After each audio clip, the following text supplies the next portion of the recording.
Hello, hello. Welcome to the daily political tarot and astrology here on Black and Orange. We have got Andre here. Thank you so much for being here. I am a fan. I am a serious fan. I've been really enjoying your videos. I cannot tell you how much. And I was telling other people you were going to be here today, and everyone was very excited. So please, Thank could you. you tell us a little? Oh, you're welcome. Could you tell us a little bit about yourself, please? And from the astrology world or in general? In general? Well, so I've been in the US since 1999. Before that, I lived in Canada. I was born in Spain long ago. I grew up in Spain until I was about 11 in Franco, Spain. So I'm familiar with with that system of government. And I began to study and practice astrology when I was 21, 22 years old. And then I've done it ever since for the last 40 years. Wow. And I use it constantly. I relate to the world through it. I'm really interested in tarot as well, but it's more difficult for me. I don't trust it as much. So I would love to learn from you in that sense, because it's in a way they're tied together too. I've seen astrological correlations in certain decks, but it's a different system. It's a little bit different. You need, I think, to trust your intuition more with tarot. Astrology is more data driven, and that can tend to interfere a little bit with intuition. Yes, but I think with tarot, it's a matter that you shouldn't trust it as much as astrology, because I love both. But I do love astrology. But I find that they're very different. They're both valid, but to me they have different purposes. Because I am not one of the people who, but I'm not. I joke about like I will do tarot here, but I explain. I'm just reading on the collective energy. No reader is 100% accurate. You can't get there from here. That's not how this works.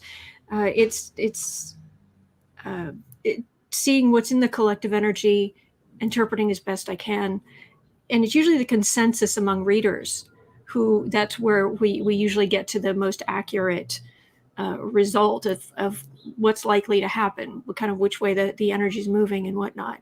I joke about how the people who are like, oh yes, I'm 100% accurate, and I call that here I'm known as Autumn at Black and Orange, but I call that psychic Griswelda. I am, the all-seeing, all-knowing, give me thousands of dollars grifter. It's not, that's the people who do this and pretend to be, perfect. No, it's not. That's not how I see it at all. Whereas I see astrology, I find is better. I find it a very good way to deal with people, to judge.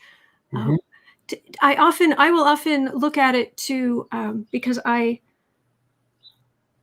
I like people, and I will often, maybe it's my Cancer moon, but I want to give, to help, and so I will often look at if I can find it, I'll look at their Venus. What kind of things do they like?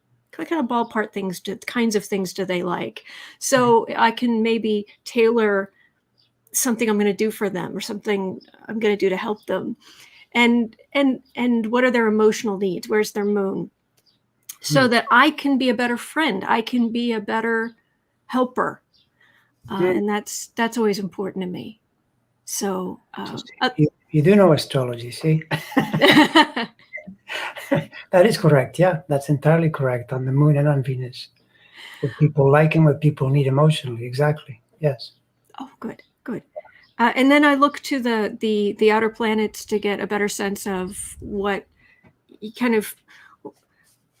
the current is like, what the the big energetic currents are doing, so that I know I can get a sense of when, because I'm doing this every day, I'm doing tarot every single day. You know, I'm in the currents I'm reading these every day. And so sometimes it's easy, sometimes it's pleasant, sometimes it's just, you know, grinding, and it's like, oh yeah, it's that square. Yeah, that's true. No, the astrology that way is remarkably accurate. And following my own chart, I can pretty well tell, you know, just where the moon is and what it's triggering. And I look for the best possible expression of any part of the chart. But I know there are certain points that there's greater vulnerability, and it's more likely that'll be down in my energy. Then I try to figure out why.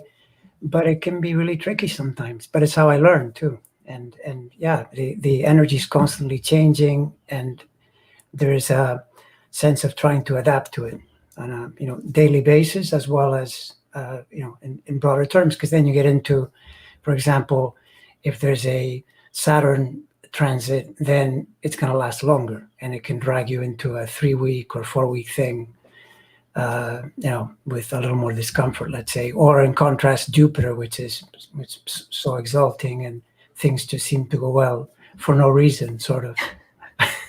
So yes, absolutely. Yeah. You know, on the tarot side, just to mention something about how I relate to tarot and cards in general, because I've been connected to that as well for decades. And so if you recall, around the election, you know, I had said some pretty definite things. This is what will happen. But I'll admit that, you know, that night, it was closer than I thought it would be. So I felt a little rattled, and I thought to myself, okay, is this going to turn out well or not? And I picked up a standard play deck, and I turned it, and I saw the 6 of clubs, which is the 6 of wands, which I see as a very positive card. So I thought, okay, it's fine. And I relaxed. And sure enough, it worked out, although I was hoping for a bigger victory, but we'll have to take what we can get, you know, in terms of that. Oh, I think that's hysterical, because the night of actually, like, the day before the election, the night of the election, the day after the election, I was actually, and I've said this on the channel, I'd seen your video where you said Donald Trump is going to lose because his astrology says so. Mm-hmm. Joe Biden is going to win because his astrology says so. Yes. You have no idea how many times I repeated that in my head, where it was like, calm down, the astrology, because Andre said. So it's funny, you were checking tarot because you were a little rattled. Yeah. I was completely rattled, but your video was giving me comfort. So that's funny. Well, I mean, I think it's good to integrate systems too. I really believe in that. Just like with religions, for example, looking for the commonalities rather than the differences and getting into arguments. They all point in the same direction, and I think it's the same with this as well. So yeah. Are you seeing anything? Are you seeing anything like when you are thinking about where things are right now? What's in the sky? What's being affected? What is there anything jumping out at you right now that people should be paying more attention to, or maybe people who aren't as versed in astrology, maybe they should go, oh yeah, that would explain that. Are you talking about the political realm or in the more personal realm?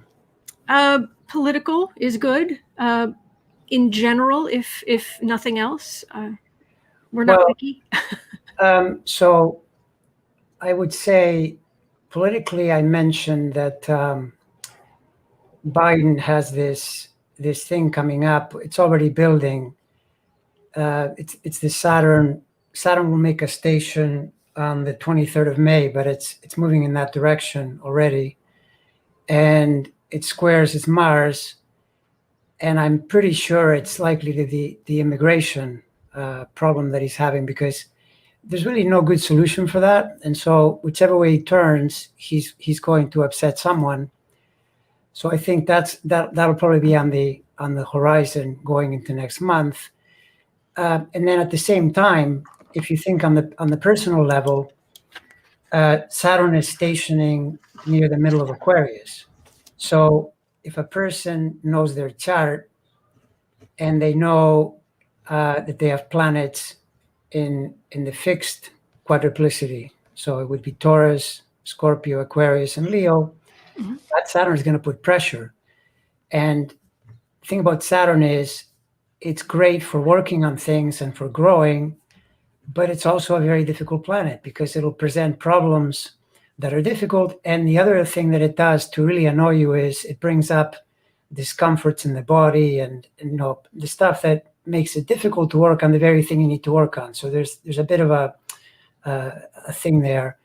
And yet it's very useful because it's the only way you can grow. But the important thing is to know, okay, I have those planets there, and this is why I'm feeling this way. So then you know that it's building into the May station that it makes around the 23rd, and then it starts to diminish on the other end and get easier. So that's a bit of global astrology awareness on the Saturn level, right? Okay, because I just made a note. So it was transiting Saturn square Biden's Mars on, you said the 23rd? Well, the 23rd is when it peaks, but things don't happen on just that one day. Okay.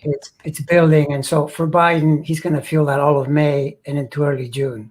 It's an unmistakable feeling of being squelched a little bit, responsibility, hemmed in, basically. Saturn is a work planet. It takes away all the fun, unless you say, well, I like my work and work is fun, then you're okay. Sorry, the wind caught my astrology sheet here. Sorry. I have Saturn on my ascendant, so I've pretty much made peace with it. At birth, you have Saturn on your ascendant? I have that, yeah, personally. So it's like, we're friends. Yeah. Well, although then you'll see at different times. That's the whole study of astrology, what it's doing at any given moment, or rather get any given period, because sometimes you look in too close. And with Saturn, I noticed that. Well, I would say this is true for Saturn, Uranus, Neptune, Pluto, anything from Saturn outward, even Jupiter to an extent, but Jupiter is softer. So from Saturn outward, squares, conjunction, opposition, but also the semi-squares and the square and a half are easily felt. I mean, it's a noticeable feeling, but you can forget to check into that because you may not know what those degrees are, but they're important to track as well. In terms of really getting to know it, and you get many chances because it's constantly circulating. Okay. I'm just jotting down because I had a couple of questions, if you don't mind my asking. I know with Biden, he's got a Scorpio sun. Mm-hmm. And this is political. It also happens to be self-serving because I am also a Scorpio sun. But Uranus is moving to oppose his, in transiting, is moving to oppose his sun. Yes. And that will be hitting this summer. And my limited understanding, please correct me. I always say my ignorance is vast and I just chip away at it every day. That an opposition is like a seesaw. And that's the way I've pictured it. For example, if I'm like in a relationship with someone whose sun is across from mine, it lifts me up and I like to lift them up, but it's hard for one to be up without the other one feeling a little bit down, and then sort of like this. So it does this, which is, if you're willing to accept that, it's great. But if somebody's not aware of that, they can start resenting it. Mm-hmm. That it feels like every time you're successful, I'm not, or it's that feeling. So I think of that as oppositions. So a transiting Uranus, which is going to be technology or revolution, friendship, rebellion, all the different things that Uranus and Aquarius, which are rules related. But that across from your sun, your sense of self, what is that going to do to Biden's? What do you think? How does that work politically, not just personally? Do you know? Right. So here, I think you need to distinguish between the whole sign and the planets in the sign. Because if you look at Biden's Scorpio, he's got a number of planets in Scorpio, and the sun is later. It's quite a bit later. So in this, Uranus will reach its station in August. It's building toward around 15 degrees, close to 15 degrees of Taurus. The closest one in Biden's array of planets is still Mars, because he's got Mars at 12 something. Biden's sun is quite a bit later. It's, I think, 25 or 20. It's way later in the sign. So he doesn't get a direct opposition to that until next year by Saturn, and I think the year after that from Uranus. But that said, you could say that Uranus being in Taurus the whole 7 years, in a sense, opposes, Biden's sun. But if it were going to be a big problem, he probably wouldn't have been elected, because that was already there when he was elected, right? So really the challenge for him is how he'll deal with Mars, because that's the closest in his particular case. And oppositions generally are challenging. The first definition should be it challenges, but then you have to look at the nature of the planet at birth, which for Biden isn't too bad when it comes to Uranus. But that said, I think it'll probably connect in the same way as the Saturn is going to connect in May, because it's dragging the immigration issue into the foreground. And the reason for that is that Mars rules the ninth house, and the ninth house is foreign affairs. I mean, you can get into some other thing, because maybe it'll be Putin or some other or some other foreign affairs conflict that could happen. But at the moment, you can feel the tension building, because Republicans are seeing the opportunity to harass him, basically, and say, look, you're not managing the border. And I mean, they don't want to talk about the fact that Trump was completely insane in dealing with that problem. And that, it's really difficult, because you try to balance humanity with common sense, and you can't open the doors and say anyone can come in, but you also can't put children in cages and so on. So, and then of course, once people became aware in Central America that Biden was more liberal, you did get a bigger rush toward the border. So, I mean, I don't envy his job. It is really difficult, to do. And I think Biden is genuinely, especially now, a more compassionate human being. I think he was trying to be president in the late 80s when there was more ambition than compassion, and that's slowly changed, which I think is great. And Biden, by the way, shows you, I mean, I could be wrong, and people will accuse me of bias, and probably you as well. But Biden, shows the charitable, compassionate side of the 12th house with all those 12th house planets, and Trump shows you how to be a criminal, which is the other end of the 12th house. And I'm hoping and praying that he'll manage to find some balance and be able to get through the next few months. I think the thing with Biden, I've mentioned this in one of the videos, the ace up his sleeve, so to speak, is that Neptune, which is a planet that is really connected to your popularity, to the sense that the collective goes with you, is really helpful to him, in not just now, but in these years, because Neptune is moving slowly through Pisces, and it's trining all his Scorpio planets, which by the way, is what has undone Trump, because Trump, if you recall from my videos, comes in 2016 with a Neptune trine, but then Neptune inches upward until it squares his planets, and that killed him. One of the things that got him. There were other things as well, but that was really lethal for Trump. So it said that a lot of people who reach prominence, they were born on full moons, and Trump is one of them. So for those who aren't as aware, when you look at the chart, Trump's sun is up in his 10th house of status and everything you'd expect from him. Mm-hmm. And his moon is directly opposite, and basically Neptune has moved up to the point where it is now squaring both of them, both of what's called the luminaries. We in astrology we tend to call them all planets, but it's actually the luminaries, the sun and the moon, which are the biggest things in the sky and so powerful. Your sun is your sense of self. Your moon is your emotional nature, your emotional needs. And he's had them. They've been in opposition to each other, but they've been working together with each other his whole life. But to now have Neptune, which dissolves, squaring a 90-degree angle, it's that grit that can potentially create a pearl, but it's got to be all the uncomfortable first, all the pain that makes the oyster create the stuff to make the pearl. So that seems to be hitting Trump really hard. Thank heavens. And I was in my little, if you go to my Patreon, the link's in the description box.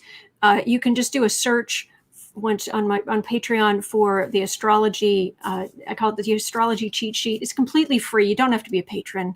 I made this up so that people could get a sense if they're just learning or just trying to work it out. The different houses and the rulerships and whatnot. So what we were talking about with things being in Scorpio, things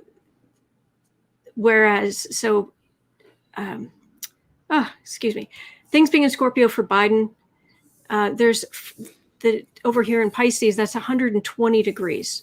So each of these are 30. So 3, 6, 9, 120. So 120 degrees is a trine. And that is a gentle, I'm sure you've got a better way to describe it, but I describe it as it's like being on an inner tube in the sun, just kind of lazily moving down the river. It's just this lovely, gentle energy that if you have too many of them, if you have like massive grand trines where it's trine with multiple planets, people can get kind of lazy. It's true. Is that is that correct, or? It's true. It's totally true.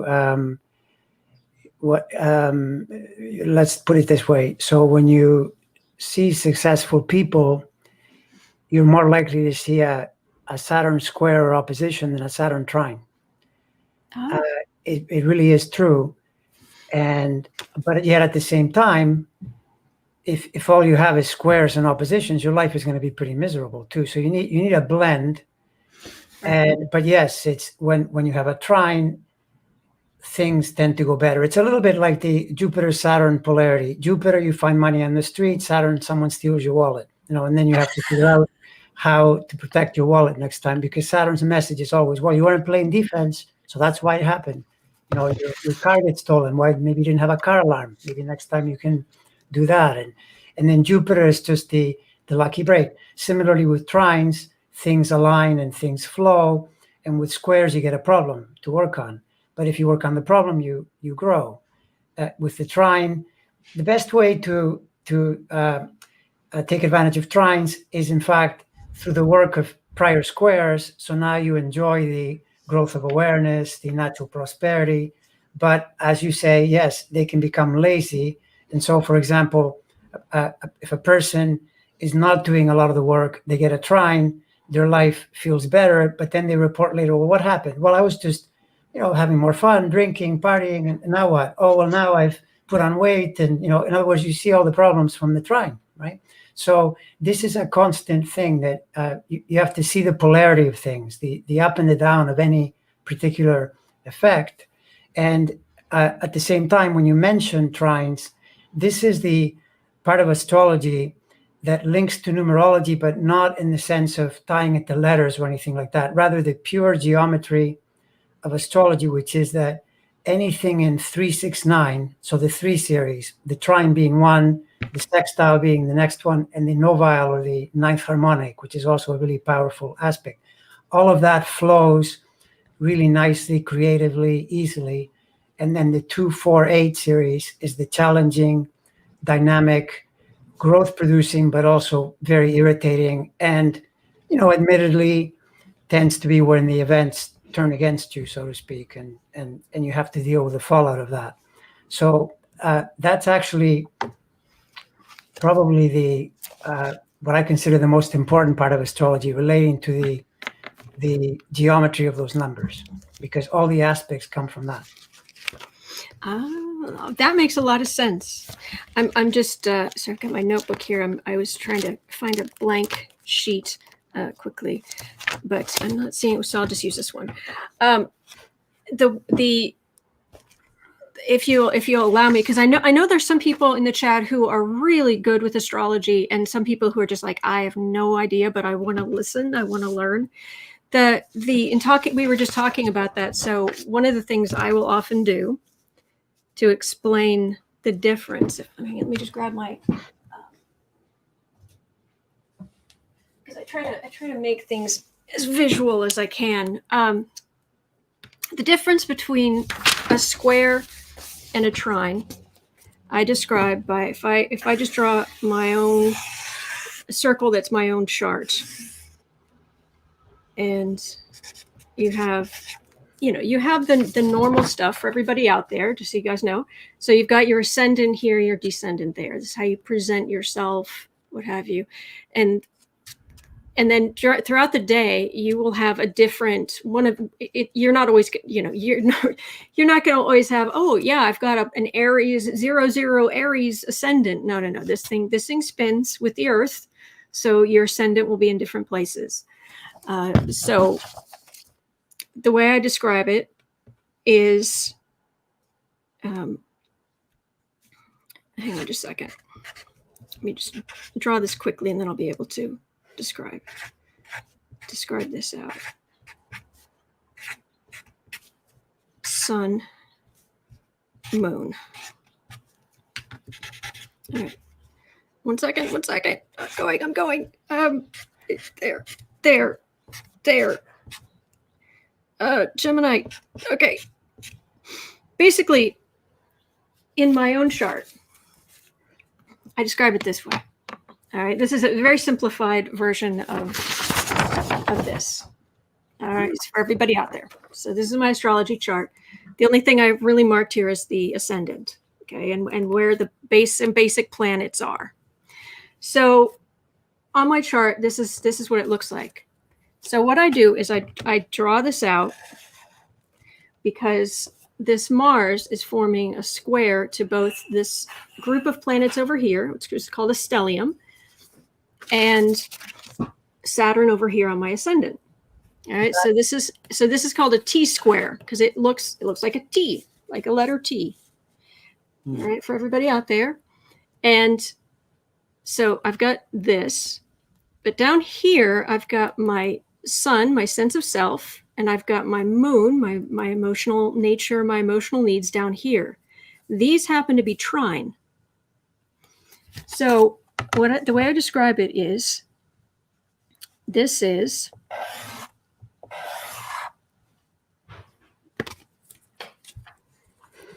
a sailing ship.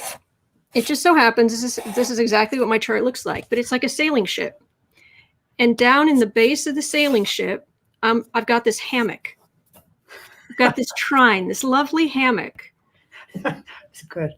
So while the planets are transiting, they're going through, and they're setting off each of these points over and over. This planet moves along, sets off that, sets off this. So I've got all of this. It's like a storm.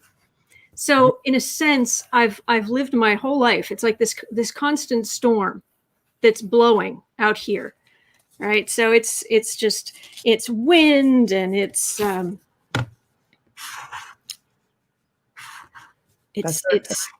70s, right? Sorry?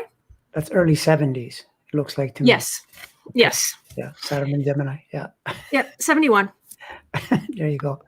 And but this is this storm, and there's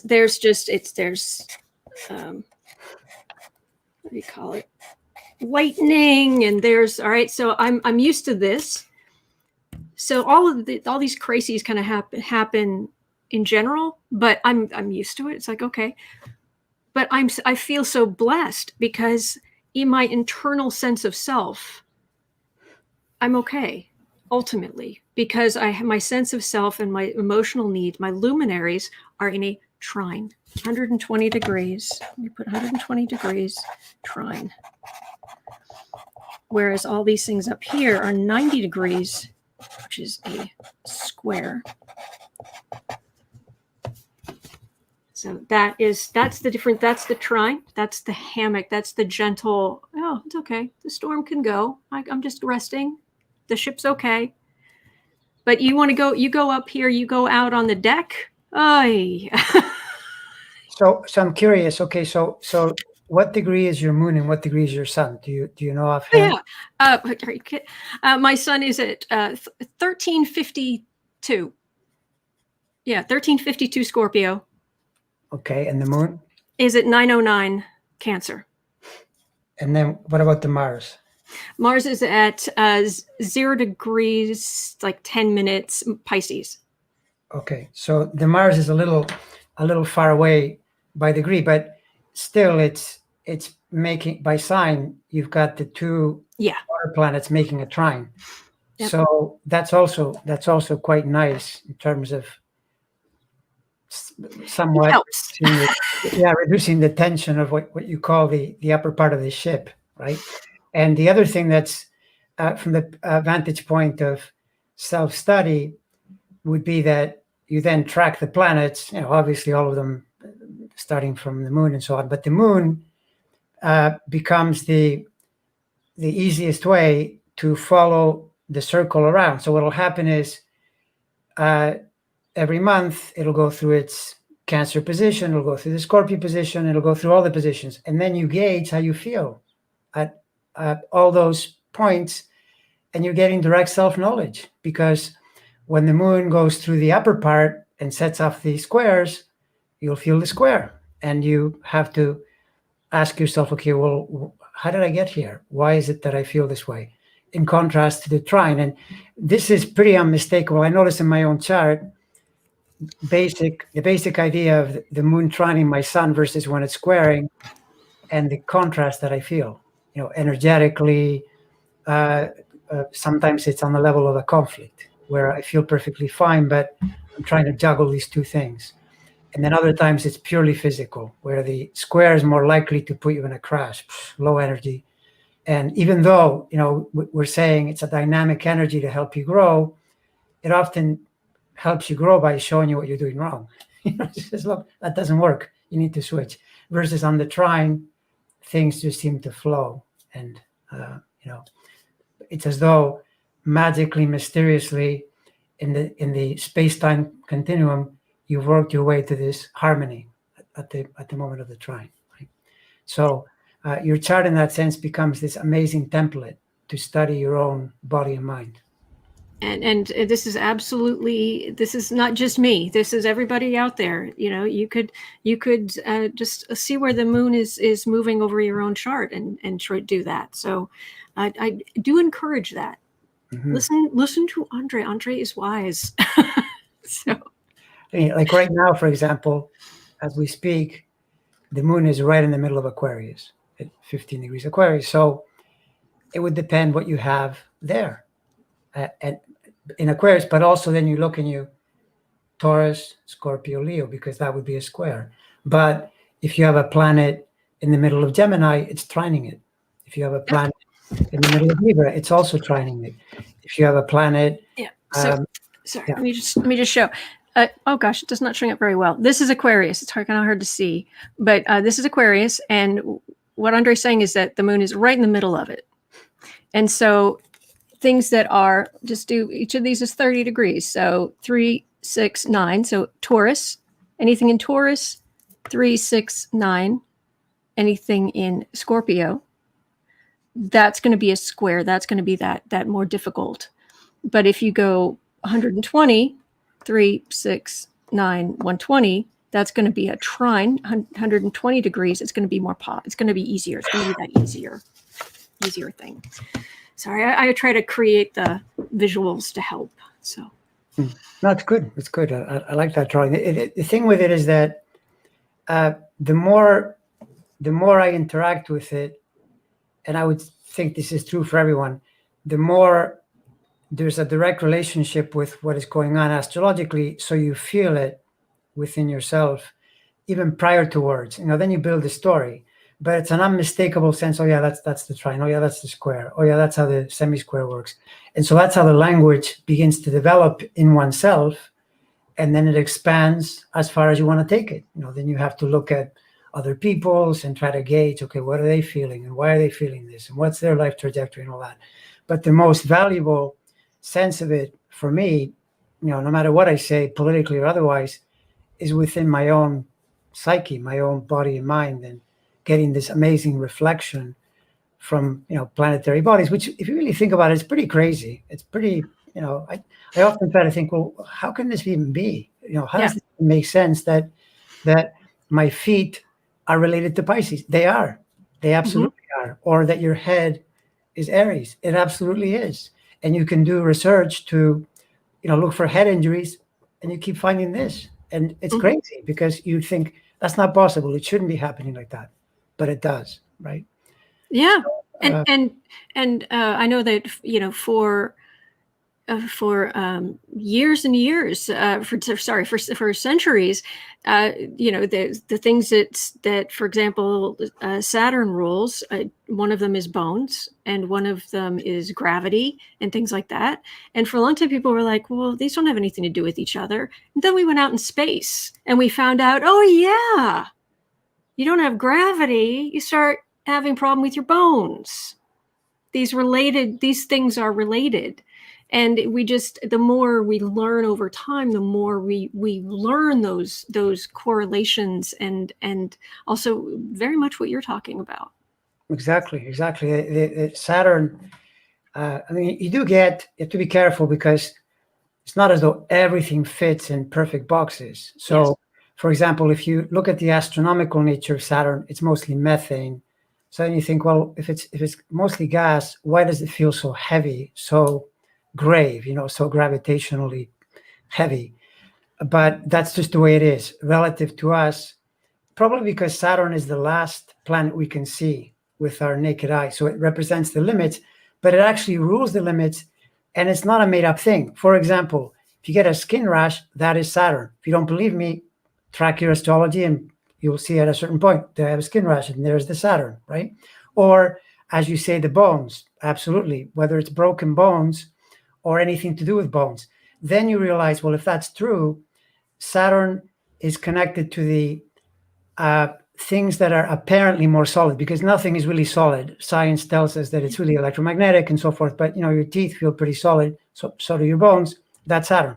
Then you realize that writ large, Saturn is any structure that is more solid in general. So anything you build, a house, generally speaking, is Saturn by the mere fact that it exists as a structure. Or you would say water as ice is Saturn, but not as water. In the state of ice, it becomes Saturn, right? But in the state of liquid, it's not Saturn. Then it's connected more to the moon, right? And then in the state of gas, you go more towards something like Neptune. So it's literally connected to the world you live in. It's not a made-up thing. The language is fully integrated, and you get all kinds of correlations, and it really helps you understand how things work, how your own body and mind works, all of it, and the planets are involved. Yes. Yeah, what you're explaining there, if you think about it, it basically, what Saturn is ruling is the stronger atom, the bonds between atoms. Correct. And the stronger that bond. Well, if you think about marriage, if you're comparing two charts, and one of the signifiers of marriage, of a bond, is Saturn. If there's a strong Saturn there, you'd think, well, that'd be dour and horrible. It rules bonds. So it rules in the physical world these bonds between atoms, the strong ones that create that form. Exactly. And then in marriages or relationships, you get bonds. Exactly. And where is Saturn exalted? Do you know what sign Saturn is exalted in? I don't. Saturn rules. By the way, the system I've used it forever, is I still use the original ancient rulerships, and then I add the outer planets as co-rulers. So Saturn is the main ruler of Capricorn and Aquarius, but it's exalted in Libra, which means Oh, okay. it's really happy and very strong in Libra. Libra is the sign of marriage. So it's pretty clear that you need a strong, positive Saturn, to do well in marriage. And so it makes perfect sense what you say. Now, the other thing too, by the way, is that how you know this is true is that earlier on you mentioned oppositions. So on the one hand, you could say, well, oppositions are hard. Yeah, they are. They're challenging, but they're also, because they're dynamic and work producing, they tend to be when you take on things and say, I'll do this. I'm going to try this. Sometimes it's because you have to. Sometimes it's by choice. One of the things you see very frequently, people tend to get married on Saturn oppositions. They're going along and I want to be free. And then Saturn moves into the sign opposite to their sun and they make the commitment, which is another, commitment is a Saturn keyword. This is one of the things, language, as in English or any other language, the concepts in language link to the planets.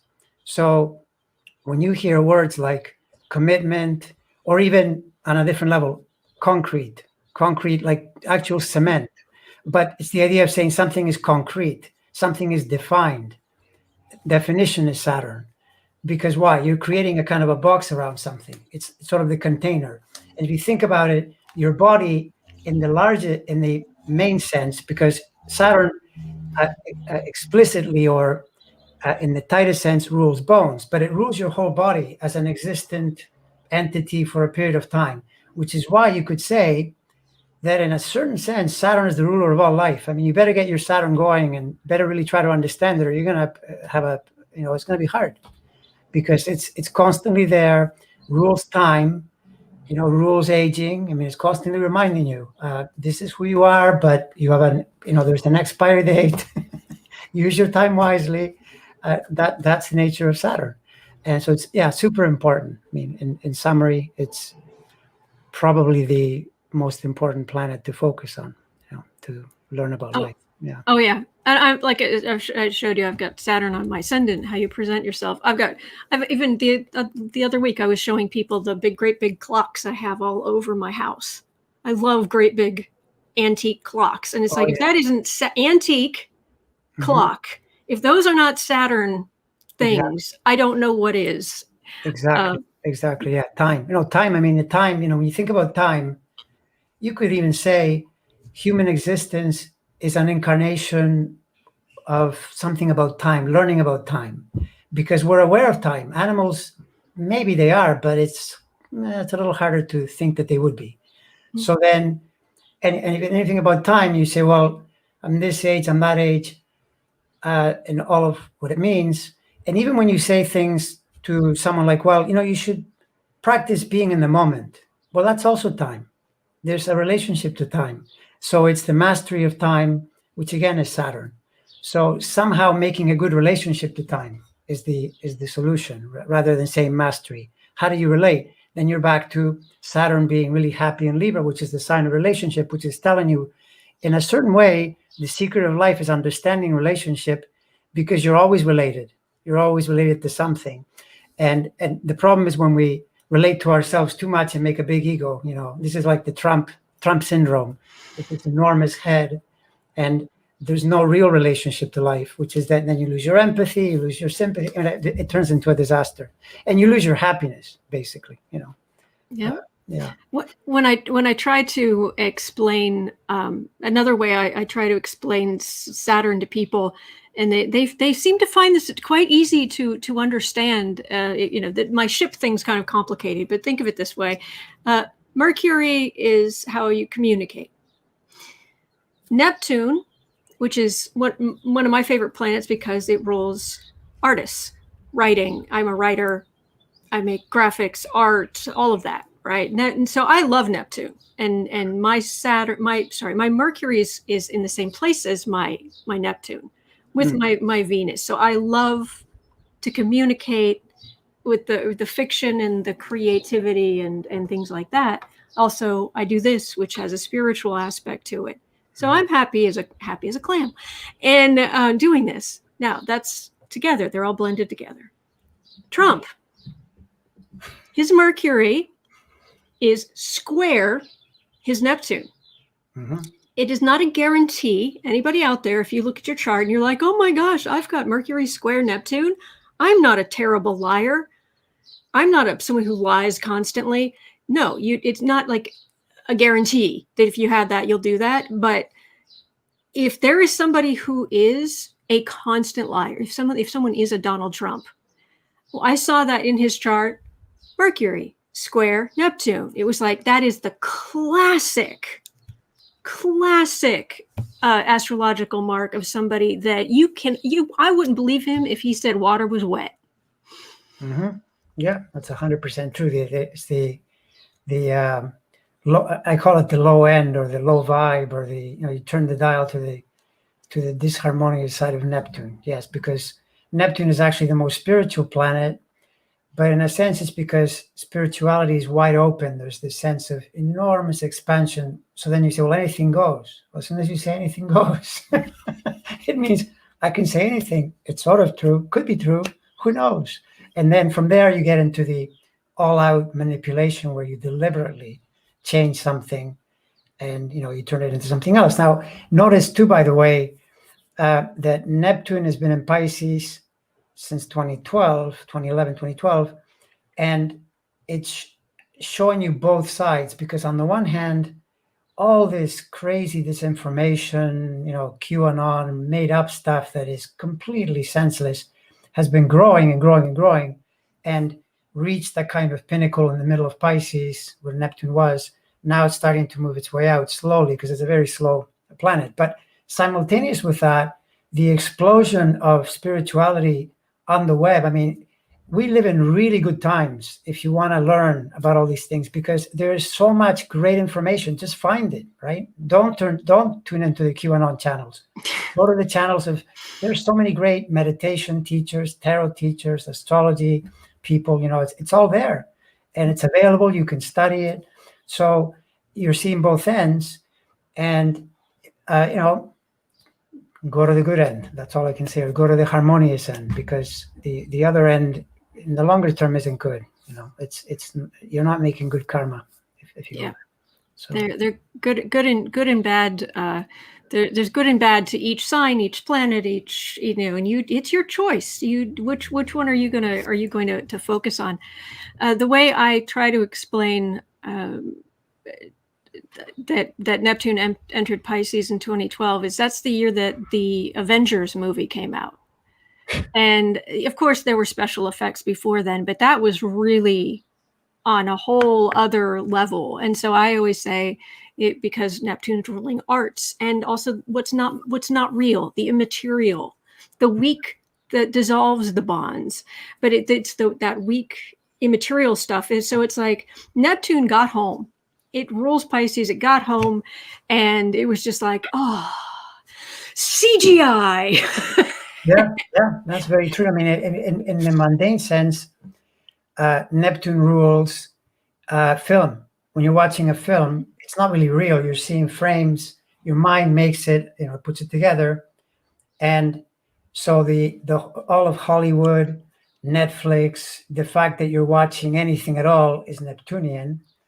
As well as the other thing about Neptune is that, and this is why it goes into the fake domain, right? Fake as in lies, is because Neptune is also the art of representing something. That's why it rules art.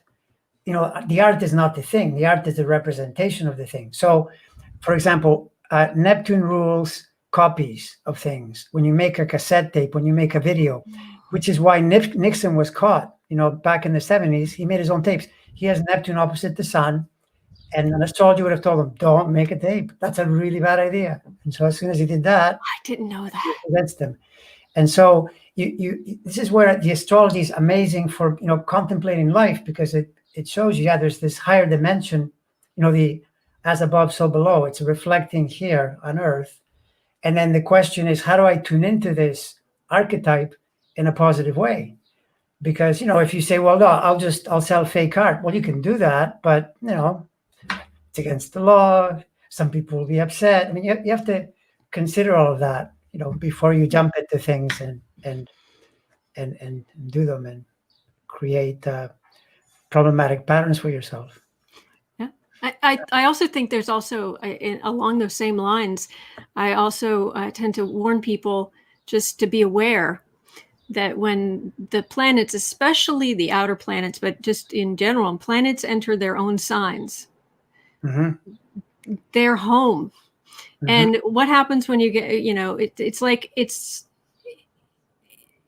to some extent, goes back to Neptune. I also say that basically Neptune got home, and it was like great. So it like changed into its ratty, jogging pants or whatever, and it's got its stinky socks on, and it's just letting it all hang out. And so it's just it's powerful, but it's just being itself, fully itself, and just letting it all hang out. And so that did create this great spirituality. It created all this stuff, but it also created the rise of the conspiracy theory, the lies not having consequences. It's not just choosing which side, but there's also a certain oomph of the Yes. energy when these planets go back into their own signs. Exactly. That's exactly it. An example you could use too is Uranus and Aquarius in the 90s, the explosion of the internet. Uranus being in fact, Uranus rules electricity.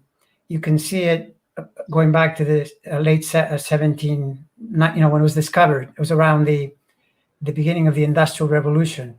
Electricity really became more of a factor later, but Uranus is, you can sense it even in yourself. When you get a Uranus hit from the moon, let's say, you can feel the rising energy versus, it's electrical. It's more awake, right? Versus Neptune, one of the side effects of Neptune is because if you think about it, it connects to Pisces, 12th house. That's the house of sleep. So you can get more sleepy. Hopefully, if you're meditating, you'll stay awake, but it's more of a sleep thing. So anyway, I'm digressing. In the 90s, Uranus and Aquarius was the launch, the launching of the internet. You have to keep in mind it's an 84-year cycle, so you have to go back a long way to find the previous Uranus. And when you think of Neptune, you have to go back 160 years to find the last Pisces Neptune. So they're pretty big cycles, and then of course there is a kind of an exponential thing. You're building on what's already there. If you keep going back in 160-year increments, you're not going to find internet because there wasn't any. So it's whatever is happening at the time that will make it happen. But in this particular case, you've got what you said about it, the meanings of Neptune, and it's being projected through the medium that Neptune also has a lot to do with, because the fact that you're looking at images is also Neptune. Can you imagine someone watching a screen in the year 1600? They would have thought it was magic or in Saturn. Witchcraft. What am I looking at here? So it's fascinating in that way, because it's both the nature of the thing it's presenting you, as well as how it's presenting it to you, that the planet, has, and even now, think of what's happened now, this pandemic. One of the effects is people have to stay home. So a lot more Zoom, and now companies are saying, well, maybe we shouldn't bother paying for an expensive lease in downtown, wherever. We can just have people work at home. So it's also galvanized that particular sector of the economy as well, where if anything, it's possible that people will relate to their screens even more than before. So is that a result of Uranus, which is ruling these things, moving through Taurus, the first Earth sign, the physical, I always joke when it comes to Earth signs, the Earth signs, Taurus grows it, Virgo crafts it, and Capricorn makes it expensive. Oh my God, I'm a Capricorn. I'm starting to feel bad. No, you shouldn't. I do that. Look, I make fun. I make fun of. Great storyteller. You're good. I'm trying to give people things to remember. But look, I'm a Scorpio. Nobody has a worse reputation than Scorpios. So, if you want me to tell you the negative things about Scorpios, I've got a list a mile long. But anyway, I joke about that. But that's not a bad. It's yeah. I think it's fun. It's good because it is exactly what could happen. I mean, with Capricorn, either expensive and or some kind of status, work. So yeah, no, absolutely, it's absolutely true. And the Taurus connection to the agriculture, Taurus is a life-giving energy, and so planting seeds, and then Virgo in a way is the farmer moving them around, or the technique, the method of. But I always, when it comes to Virgo, I always think of that beautiful, amazing Japanese craftsmanship. Yes.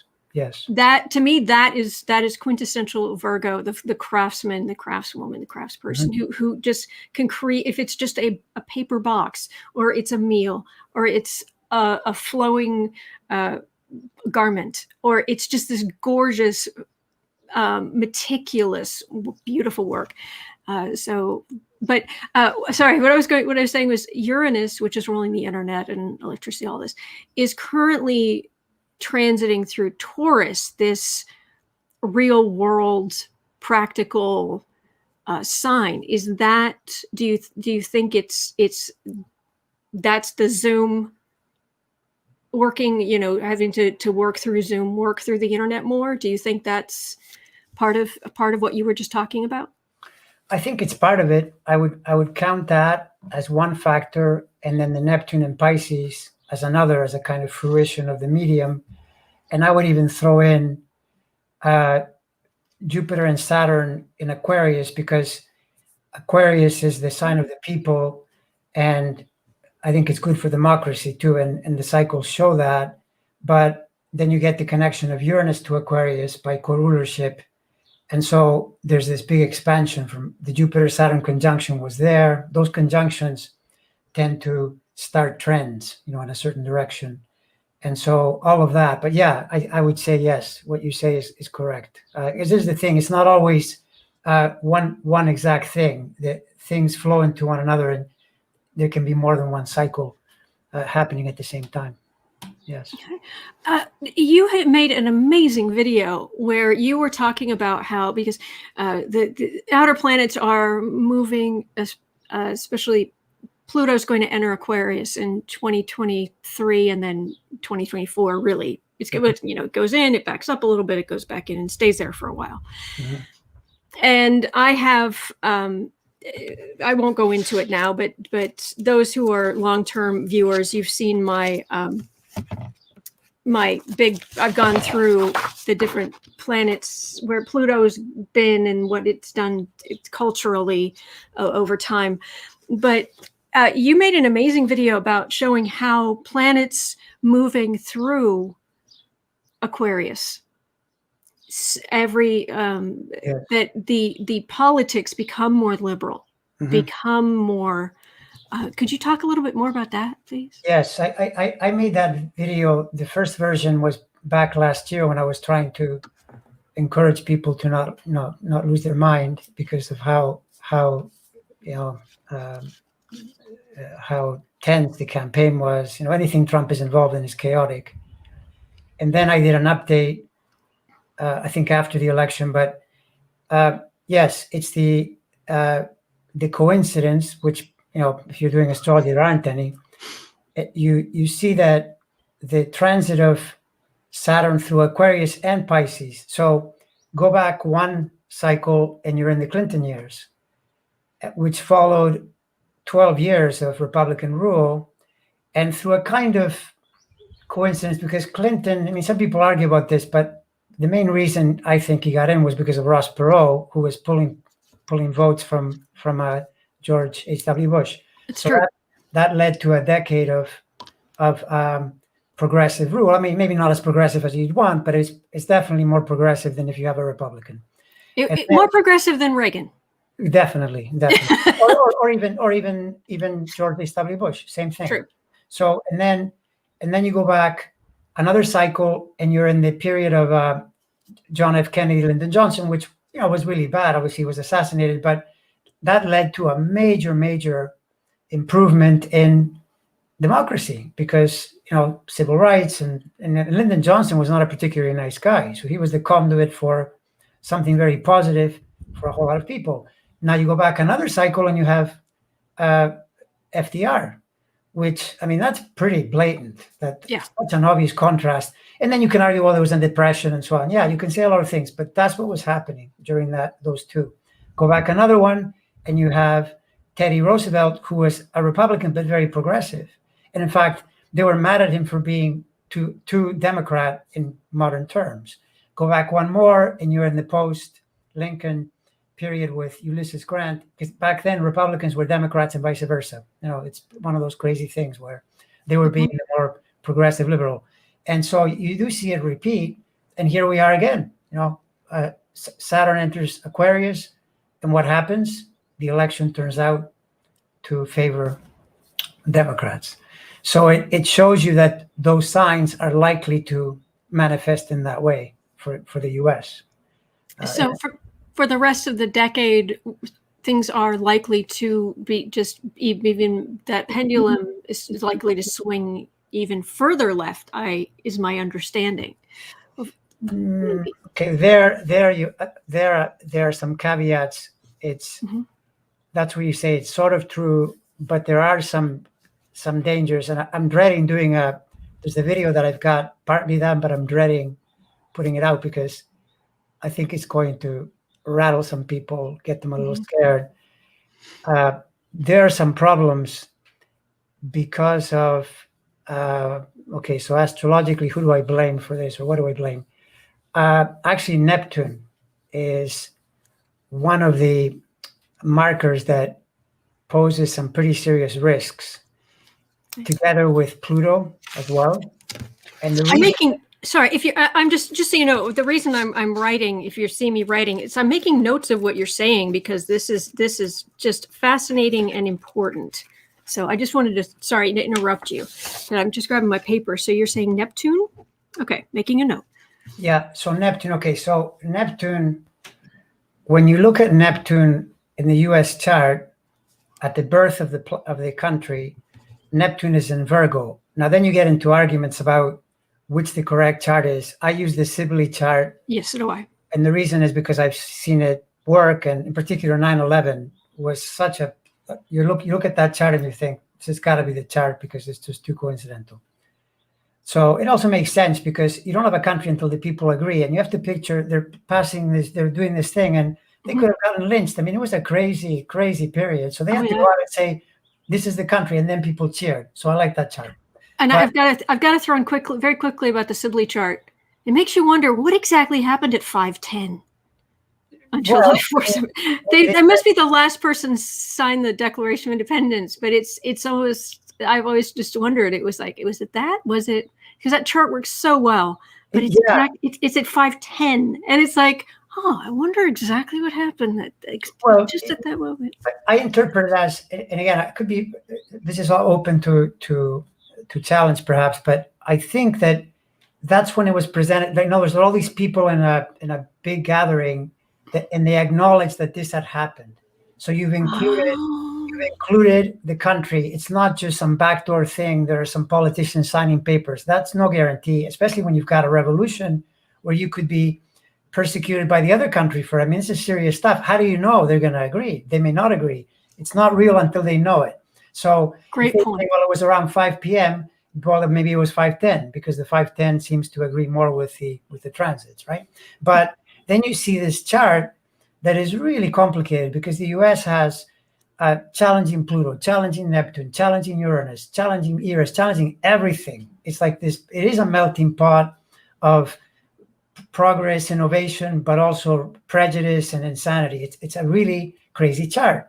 So Neptune is up in the 10th house, radiating energy. That's actually a great symbol for democracy. I see Neptune as the most inclusive planet because Neptune at heart is a compassionate energy, right?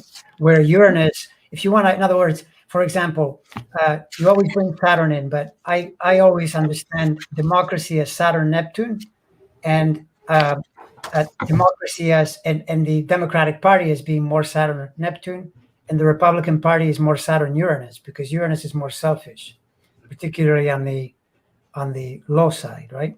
But you see Neptune up in the 10th house. So I've got it. It's the inner, for those who are trying to watch, if this thing will actually focus, it might just keep, it's too bright. But this inner circle, there's Neptune up here in the 10th house. It's up here. So that's what we're talking about. So now the Neptune is up in the 10th, and squares Mars. I mean, it's not free of problems, but the country is formed, and you have to think of Neptune being something inclusive. So there's a quality of we're all in on this, right? And what are we all in on? We're rebelling against the King of England, who's taxing us too much, and plus we want to be on our own. So that's it. We want to leave. So Neptune. We sing Hamilton a lot around here. There you go. So Neptune is where it is when the country starts. But then what happens is Neptune starts circulating, right? And 160-year orbit. So what happens when it opposes? It's on the other end of itself. What happens is the Civil War, because in the 1850s, Neptune is opposed. And by the way, what happened was tremendous disinformation. You could call it the plutocratic, slave-owning class wanted to keep their slaves, and they were against all this, in quotes, progress, to include more people. So the 1850s have Neptune opposing, and then just as it's getting out of Pisces, the Civil War breaks out for about 4 years, and then it ends. And an astrologer friend of mine pointed out correctly that in that period, with Saturn and Aquarius and Pisces, part of the problem was that in the middle of the Pisces period, they abandoned Reconstruction because there was a contested election and they had to make deals with the South. And so this is why then Jim Crow followed and so forth. But regardless, that period is tough, difficult. You've got a Civil War, major disagreement. So then what happens? Neptune continues circulating. What happens? It goes back to where it was right around the time when the US was in the thick of World War II, and the country came together again. Factories were making bullets and weapons instead of cars. We had a definite problem, and we were all in together to fight the Nazis, rightfully so. You win the war. That's Neptune in the same sign as the original position. Now, something great about that you already see too is that period had FDR in there. So it's telling you that that's the true democracy, right? Symbol. And it's in the 1930s going into the early 1940s. But where are we now? We're back to where the Civil War period was, because Neptune is back in Pisces, which opposes, right? So, and it turns out as we head into the middle part of the decade, Neptune is approximately where it was then. And so this is why you're seeing all this disagreement. And in a way, it's the modern version of the know-nothings, that were around in the 1850s.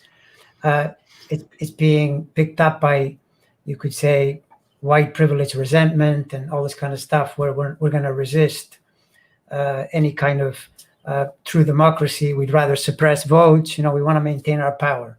Yeah. And so, what year? What do you know? Do you know what year it's going to be in opposition? I know there's an orb. An orb, for any people who don't know, an orb is when a planet is it doesn't have to be exact right, down to the minute, the degree in the minute for something to have an effect. Within a few degrees in either direction, there will still be an effect. Growing and then fading away, and that how big that space is on either side is called an orb. Right. Well, okay. So if you want the precise thing, and you say, well, you look at the US Neptune, it's about 22.5 degrees Virgo. So we're kind of there this year. It opposes those degrees, but there is that, you may have heard me mention it in my videos. There's this thing called precessional correction, because the sky is constantly slowly moving backward. So where 0 Aries is today is there's a delay compared to every 72 years, there's a 1 degree backward shift. So because the US is 250 years old almost, there's about a 3 degree lag. So you say Neptune is 22 and a half, but you got to look for effects all the way into 25 and a half or 26. So then that drags it into, you could say it's 2021, and it takes it into 2025, like basically into the next election, right? So that tells you that the odds of this resistance from these disinformation masters, the odds of it going down would have to be pretty low, right? And we really have to stay on guard, because the way I understand it is that the worst thing that could happen is for a authoritarian, anti-democratic administration to get in power, because if a conflict breaks out, you need the good guys to be in charge. It's obvious why that is. That's what happened in the Civil War. The reason the good side won is because the good side was in power, right? If you put the racists in power, that's it. Then who knows what they're going to do? I mean, you saw what Trump was prepared to turn this into, Nazi Germany. So we cannot let the Republicans back in, not when they're thinking this way. If they go back to thinking like normal, decent human beings, okay, but not at the moment. So the next election is crucial, and I still anticipate that there will probably be quite a bit of unrest, because there was unrest last time, we're having unrest now, and the cycle isn't over. And the other problem we have to add in there is that Pluto is returning to its original position. Yes. So, Pluto is Pluto. Pluto takes no prisoners. It says something here needs to be changed, and changed in a deep way. And so the country is going through that as well. And one of the things that I have to say scares me a little bit is that I'm always uncomfortable with debt. I hate carrying debt. I don't like having balances. The whole thing is a scam. It's trying to get you to spend more than you have, and then you pay interest. It's not smart. So Absolutely. on the level of countries, it's obviously not the same thing. I understand that. But having too much debt also isn't good, because you could create a scenario where you could have some kind of crash. This happened to the UK. It happened to the Germans. It happened to many empires. You spend too much, and then you lose your power. So the country at the moment is racking up a lot of debt, and this is kind of a perfect setup for Pluto in the second house hitting on itself in the eighth. That's the money and debt house. So then you think, oh, geez, I hope that doesn't happen. I'm keeping my fingers crossed. And I talk, actually, that's one of the things I talk about on the channel quite a bit. And I because, as much as I would love for us to be able to give universal health care, I want us to have a universal health care. I want us to help all these people. Rising tide lifts all boats. But we are $28 trillion. And I'm not exaggerating. We are literally hitting $28 trillion in debt. And we have a fiat currency that hasn't even remotely been on the gold standard since Nixon.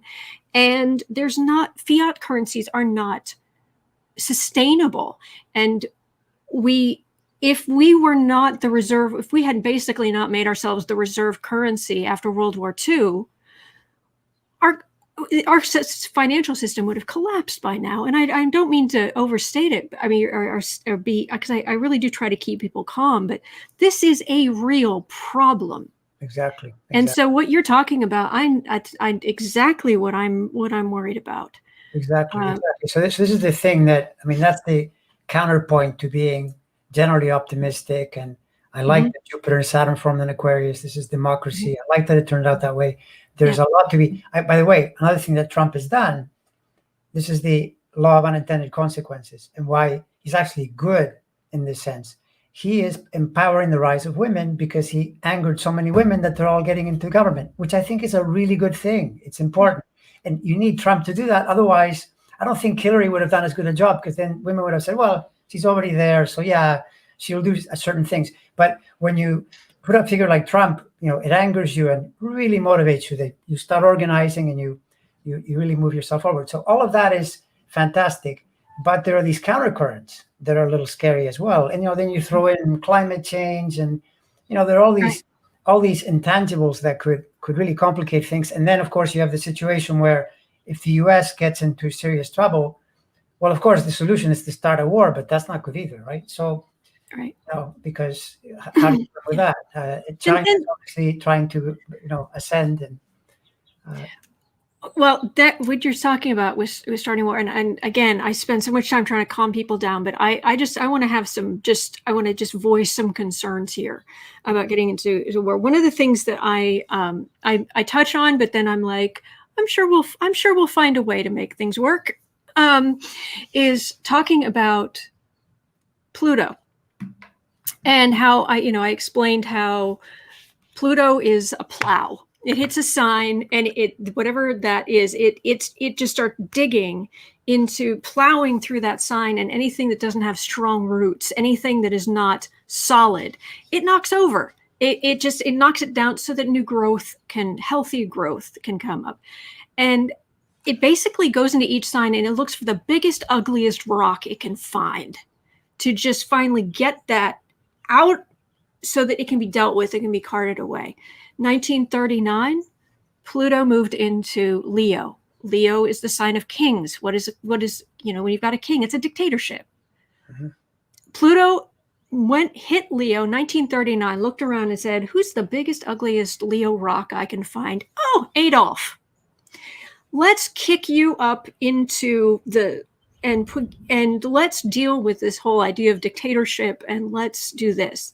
Mm-hmm. When Pluto entered Capricorn, it did two things. The first thing it did, well, first it collapsed the housing market because owning a house is status. But the first thing it did is it said, okay, let's talk about status, shall we? Let's put the first African American in as president. Mm-hmm. Let's take someone who's not in this power structure. Let's put something completely, and let's make him completely unproblematic. Let's make it. You can't say he is wildly intelligent. He is honorable. He is happily married. He's a father of healthy, happy children. He's just this, and the people who are racist, the people holding to the ugly side of status, lost their minds. So then as Pluto moved through, it said, okay, now who's the biggest, ugliest rock I can find in Capricorn? And guess who happens to have his Gemini right up in that house, the house of Capricorn, right up there. And it said, Donald, let's raise you up now. And let's put all of this on display. Because if we lift you up out of the ground, there are all kind of tendrils of grossness coming off of you, people around you. Mm-hmm. So we'll just bring all that up into the air so it can be dealt with. Mm-hmm. So this is great. This is the good side of it. I personally, I'm a Scorpio, but I personally, I have a probably very unreasonable, but extremely strong fear of Pluto, just because every time it's hit my sun, it started hitting the deck, on the side of the deck. In my chart, it burns my life to the ground. And it's like, oh, great. But it's so new growth can come. Here's the thing. People are like, oh, thank heavens, Pluto's going to be out of Capricorn soon. We can finally relax. And I'm like, okay, Pluto is about to enter Aquarius, and Aquarius rules the internet. Mm-hmm. And I am concerned, you were talking about the idea of war, what have you. I'm concerned about cyber warfare. I'm concerned about viruses.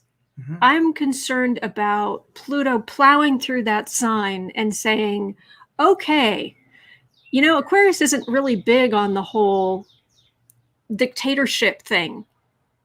It's more equality, in the same way that when Pluto went to hit Scorpio does have its dictatorship side of things, Reaganish, but it rules the whole reproductive kind of stuff. You get AIDS, which really you know.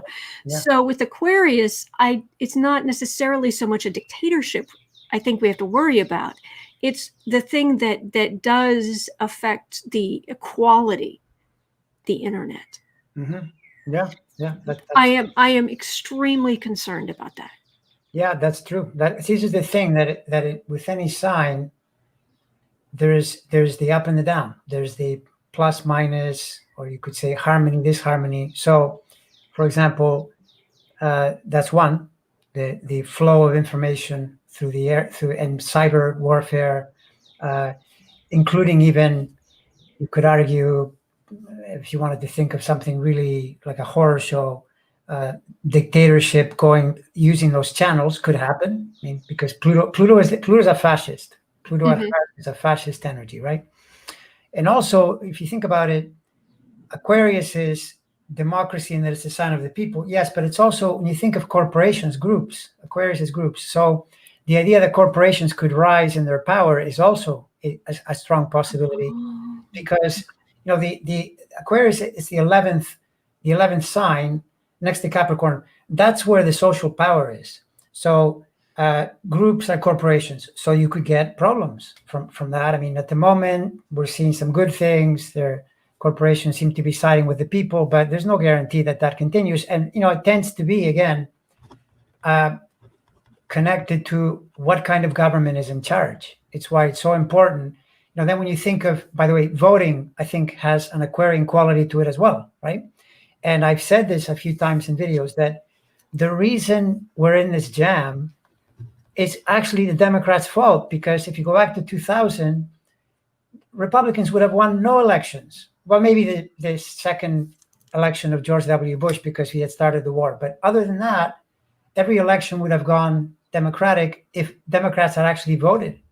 And, but sometimes they didn't. Back then, Ralph Nader causes, they thought, oh, I'll be idealistic. And 90,000 Floridians turned it into an argument about 550 votes or whatever. I mean, crazy thinking. Oh, I'm going to vote for that guy because he represents my views. Well, I know he does, but then you'll get someone on the other end, or people who are saying Donald Trump is like Bernie Sanders. Are you crazy? Are you out of your mind? I'm going to vote for Donald Trump or Bernie Sanders. I haven't decided which. It's like, what planet are you on? Yeah, exactly. So the voting there it's an Aquarian responsibility. Make sure you vote. It's super important at all ages. Things are happening that can become a real problem for you. They'll legislate, so what if I'm 20, I don't think about that. Yeah, just wait. Watch what happens.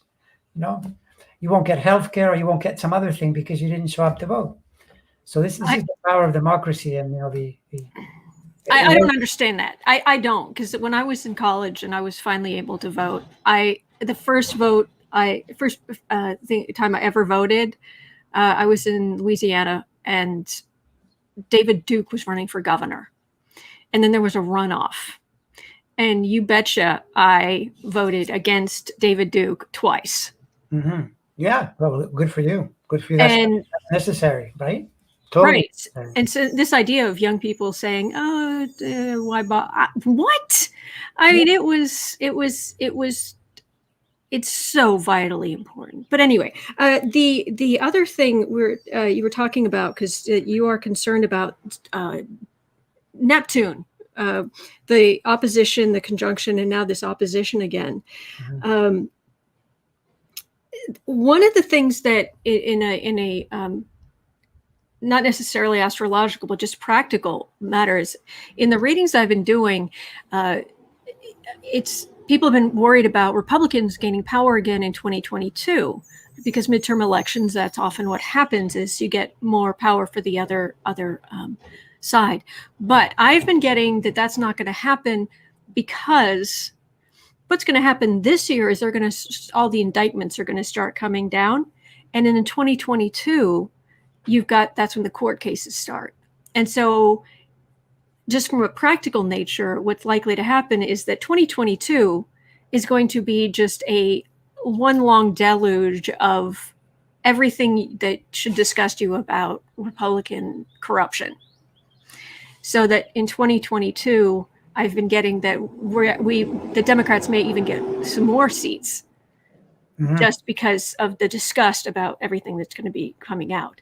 But your concern about the 2024 election, I'm definitely going to have to focus on that. Thank you so much for letting us know about that. That is huge. You were also saying that that with the Pluto, you're talking about Pluto moving around.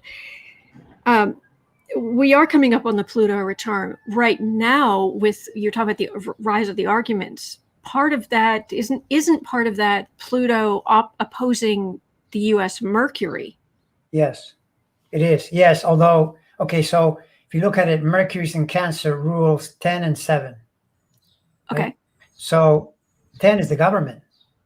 So that kind of tells you there may be some pretty big reformations to government, because Pluto is going to do this thing where it opposes Mercury for a number of years because of the delay in the precession and all that. It's at least a 3-4 year transit just hitting on the Mercury. So part of it is government. Part of it is, the seventh house is how people relate. So arguments. And, the thing is with Pluto, by the way, Pluto on the dark side is the plutocracy. It's people who have money and they don't want to give it up. They're controlling everything. Mm-hmm. And it's also another thing, Pluto shows up a lot in racism.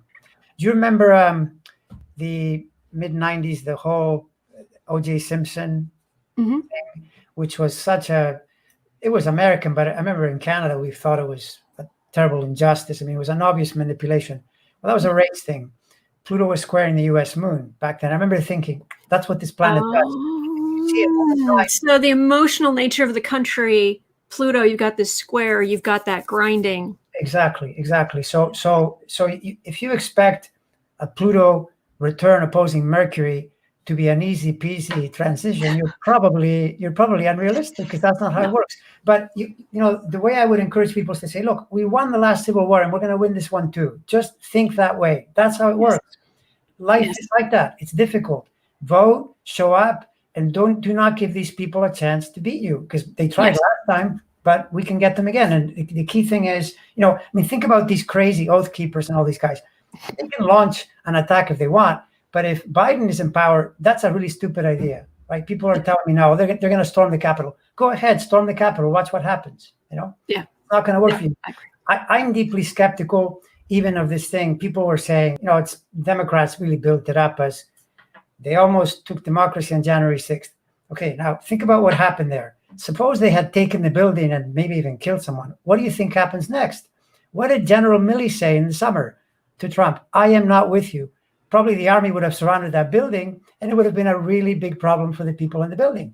There's no way they were going to topple the government, but they tried, and it's really awful for everyone.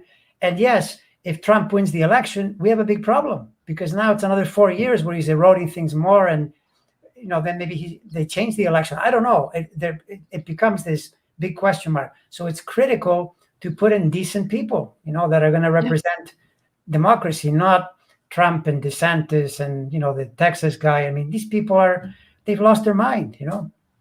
Oh yeah, the January 6th insurrection. I of course, because I'm here every day, I read on it, and I think relatively early on, I finally just started, calling that group. It's a small group of idiots. They did a lot of damage. Mm-hmm.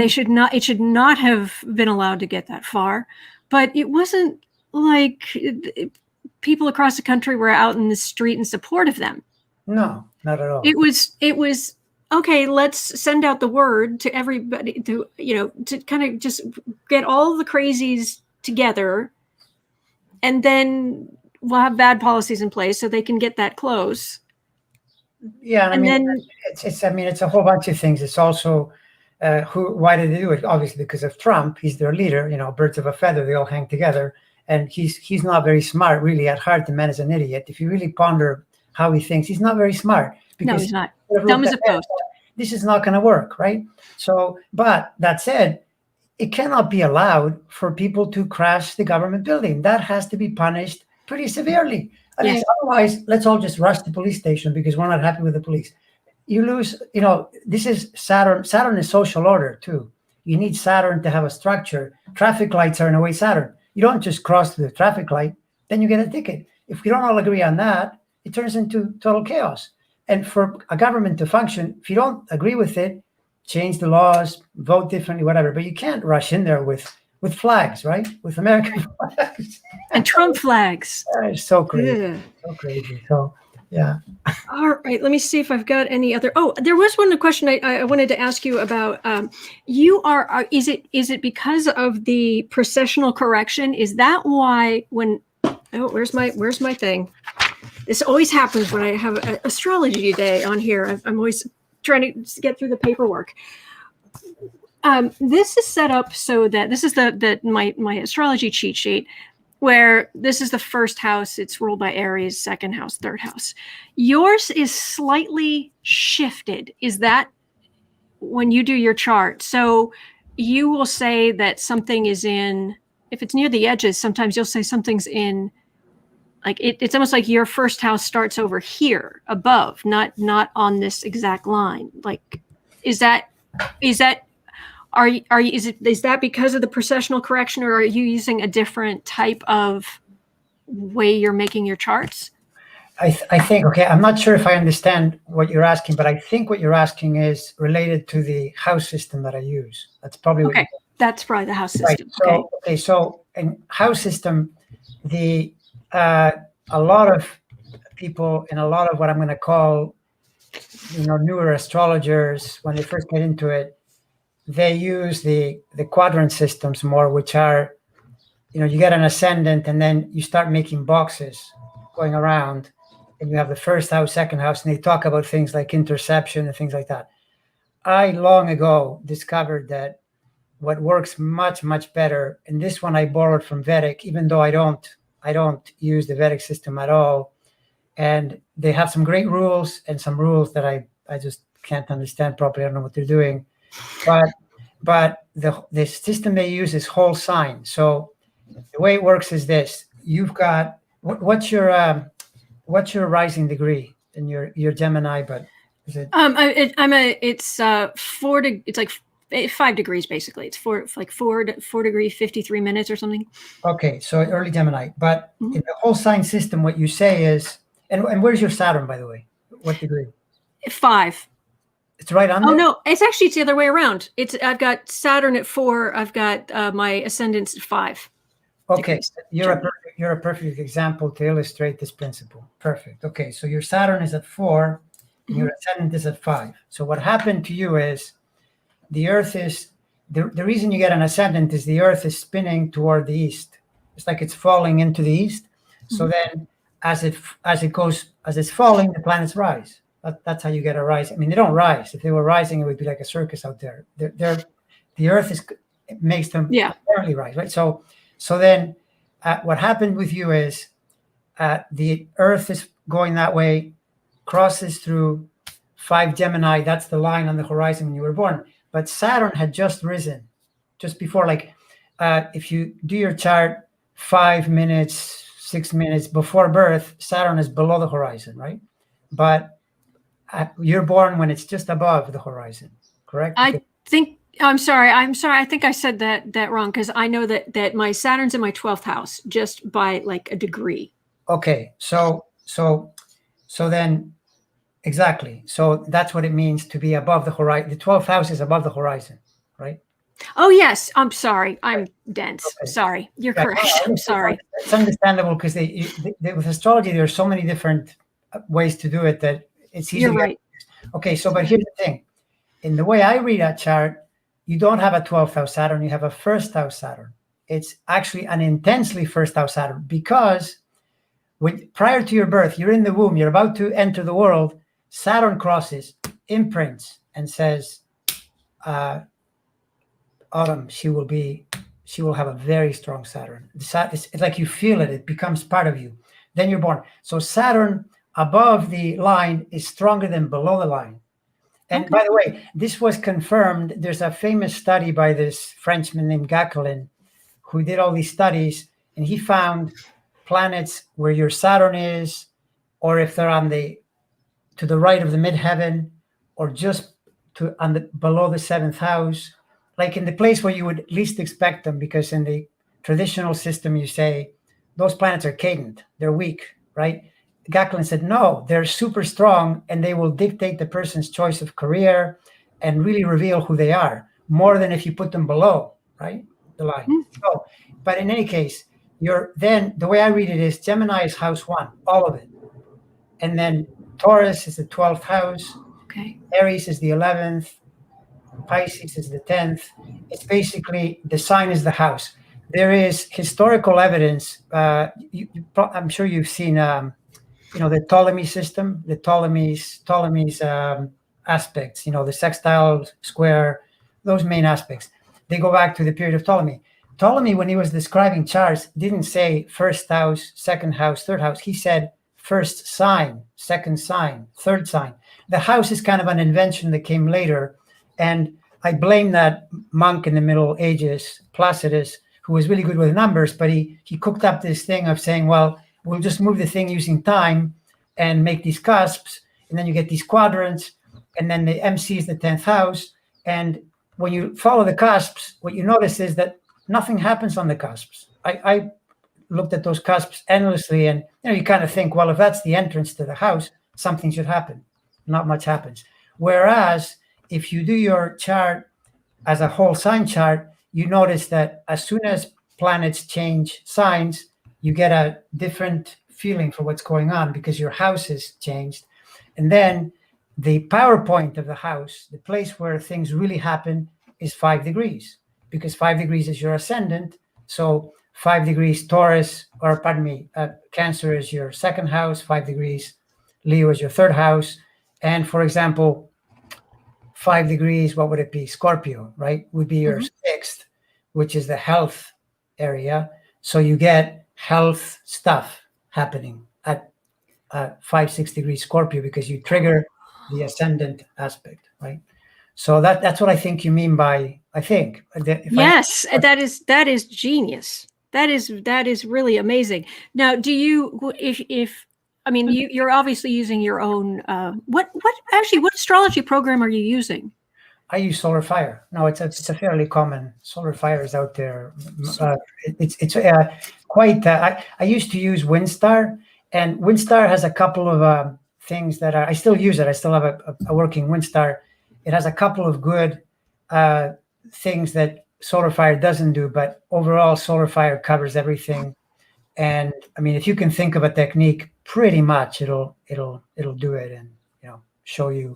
Unfortunately, I always find something that it won't do. There's this one thing it could do, and I can't make it do it. But okay, because the average person here is going to go to like astro.com if they're going to do if they know enough astrology that they're going to go in and try to do this. I'll have to, for the sake of the viewers who maybe are just getting into it or don't want to put out that kind of money, I'll check astro.com to see if it will do a whole sign chart.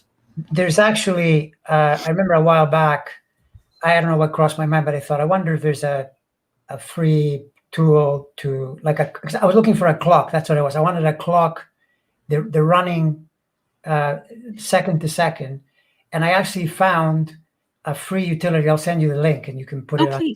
Because so basically, it runs the time, the moment in time. You pick where you are, and I believe you tell it the house system too. So you can set it to show you the running clock. Which if you're into astrology and you want to learn it, it's kind of a necessity, because how are you going to learn if you don't know where the planets are? It's sort of, it's compulsory. You've got to know. And in fact, I often say to people, until you can look at a chart and instantly know what each thing is, by the number, where it is, and where the other planets are, it'll seem really complicated because you're not familiar enough with, the order of the signs. And you have to immediately say, I know that Leo and Aquarius are opposite. I know that they square Taurus and Scorpio. That has to be like that, right? Otherwise, it's going to take you forever to figure out what's going on. And you'll probably make mistakes too, because you'll get some idea that, isn't quite on. Yeah, I'm always trying to come up with mnemonic devices to help people remember things. I'll share this quickly because I know I have a lot of new subscribers. There was a very quick story. Someone was explaining the I wish I could give credit. It was it was someone on YouTube somewhere. I'm so sorry, I can't say who, but they were saying, what's the difference between let's say Leo and Aquarius? Well, you can think of it this way. Saturn, before we could see the outer planets, Saturn ruled Aquarius. And if you think of Saturn out there, right? So you're Saturn out there, okay? Now, Leo's ruled by the sun. So you're Saturn, you're sitting there, and the sun is sitting doing its thing, and it's like, I am the center of all. I am all that is great. Everything revolves around me. I give light and warmth. I am all this, da, da, da, da. So Saturn is, at least at the time, all they knew, at the edge of the solar system. And it's like Saturn's out there, and it's like looking behind it, and it's like, there are like 1 billion of you out here. Yeah, kind of, there are all these.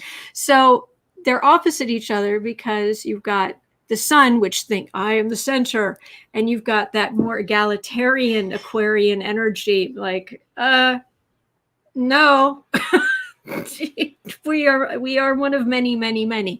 And it's things like, I try to gather as many of those little stories together as I can to help people learn and be like, oh yeah, that's what Aquarius is like. It's the Saturn. I remember the story about Saturn. I remember the story about the sun. So I gather those kinds of things to try to. Yeah, I mean, it's really fascinating stuff. It's interesting the way you put that, because that's one of the things you can get into arguments around. With astrology, there's you're always categorizing, putting things in categories, but then you can start to make boxes and say, well, no, the box only holds this. You can't be the other way. So one of the arguments is people can actually get offended. I've had this happen on the channel. They'll say, well, you said that Jupiter is the first ruler of Pisces. It's Neptune. I know that it is. And I tell them, well, no, actually Jupiter used to be and continues to be. It's just that Neptune has a piece of it now. They've become co-rulers. And one of the ways you know this gets really a little freaky, is if you are really into astrology, you start to notice physical characteristics in people and how they connect to the signs. It's something you recognize, and you first recognize it silently, and then you slowly put words to it. But you recognize a certain type of look, could be in the way the face is shaped, the eyes, whatever. And I can tell you for a fact that Aquarius is connected to Saturn, because I'll see an Aquarius rising, I'll see the sign Saturn is in, and I see the characteristics of that sign, not Uranus exclusively. You see a little bit of both. And for example, I'll suddenly say, yeah, this person, it's almost like they're in the same soul pool as the other person that I know that comes from the Sagittarian clan or whatever it is, right? That connects to the Saturn in that case. And so you see how those rulerships were not invented. Back when people were doing astrology in the year 1200, they were pretty good. They had a decent grasp. It's been around a long time. They didn't know about Uranus, but if they were good astrologers, they would have added it. That's one of the things that really puzzles me about Vedic. They often don't use the outer planets. And then I think, well, that's just crazy. They're there. We know they're there, just because you can't see them, But again, the rulerships are real, and they tell you about the planets. Yeah, I hate to make this all about me, but could you give me an example? Like you do. No. Before I ask that, I will say I keep threatening to. There's actually a website called Astro-Seek, and it's great transit charts with aspects. That's what I use it for, but it has this dating side of it, where you put up your profile picture, and you put your sun, moon, and rising sign. And the number of times I started laughing, because I was just going through looking at all these different things, and it was like, you've got the Scorpio energy, and then somebody suddenly not wearing a lot of clothes, or it's more sexy, and then you've got somebody who's got something like a powerful, something very particularly powerful in their chart, and they're like getting up really close up in your face in the picture, and it was just funny to be like, oh, okay, there's that, oh, there's that. But when you're talking about, like, what do I do? How do I fit into, for an example? How do you fit into what? Into Scorpio? No, but you were saying that you can tell by sort of what people look like. Well, okay, so there, okay, I'd have to look at your whole chart, obviously, but I would look at, so there's Gemini rising, so that there's that. Then you look at where Mercury is, and you look at the aspects, and you know, you include the sun. You look for those qualities, and you try to get a sense. Like, for example, I'll give you an example of why, you know, this is astrology as why it's a tight language. My wife does not like studying it, but she loves listening to it and asking constantly, well, why am I feeling this way? You know, you better explain it right away or whatever, right? But just from listening to me talk about it, I'll ask her, well, what do you think rule is? And she gets it right 9 out of 10 times. And this is just through osmosis, right? So at one point, you know the tennis player Novak Djokovic? You've seen his face around. I've seen his face around. Anyway, if you see his face, he's got kind of he's Gemini, but he's got kind of a longish face, which is the mark of Capricorn, because Capricorn is the goat. And it's just it's an archetype you recognize. Ted Danson is a Capricorn, and he shows more of that than other Capricorns. You see this longish. So I said to her, what do you think? He's a Gemini. What do you think his rising sign is? And she thought about it for about 5 seconds, and she said Capricorn. And she got it right, because there are these, you know, correlations that show up. Now, I'm not saying it's easy. It can be quite tricky, which is why so frequently I do charts and I say, I don't know the ascendant, you know. Yeah. I'm not sure. This guy, Matt Gates, I suspect is probably Leo rising because of the way he behaves. And he's got the cranium looks more Taurian. He looks like a bull, but there's something in his presentation that has a lion, you know, I'm just going to say whatever I want kind of quality. It's not easy, but there are definite, you know, correlations. I'll be happy to look at it a little more and tell you, you know. Oh, thank you. I was just trying to come up with an example we could share with people. I am familiar with the Cancer moon face. Yeah. See, so Gemini is more bird-like because Gemini rules birds. That's one of the things, right? So you see this quality in Geminis that gives you a sense of a bird features, whereas Cancer is the moon face. And then Leo, you often see a sense that the person has a cat-like feeling or like a lion or something about it that feels that way. Or they always seem to have a mane. There's a man I'm thinking about particular who he always had to have like the hair thing. You know? Exactly. But again, it gets complicated because depending on the ruler, sometimes a certain planet can be extremely dominant in a chart and really throw its energy in there, and so therefore change the whole thing. But it's interesting and revealing, let's just say that, and all correct. If someone says to me, you know, I was born in such a time, and I look and it's 29 degrees rising, and then I think, I wonder if that time is wrong, especially when they say, well, it was 2 p.m. If they say it was 7 p.m., then I know that maybe it's birth certificate and I'll ask, but times on the hour, you're a little suspicious, then I might, depending on the look, you know, and the feeling of the person too, because the thing about signs is they switch elements when they move. So if you are Gemini rising, you're air, and now you naturally will project, communicate, person meets you, immediately you talk, you like to, but Cancer is more reserved. It'll, yeah, I know. No, it's true. It's absolutely true. You have Mercury's in Sag, right? Yep. Right. So see that right away, there'll be there's a Sag look together with a Mercury look because the ruler is in Sagittarius, right? And you have to incorporate the Scorpio. Scorpio, often with Scorpio, you get a certain jaw that is a bit like an eagle.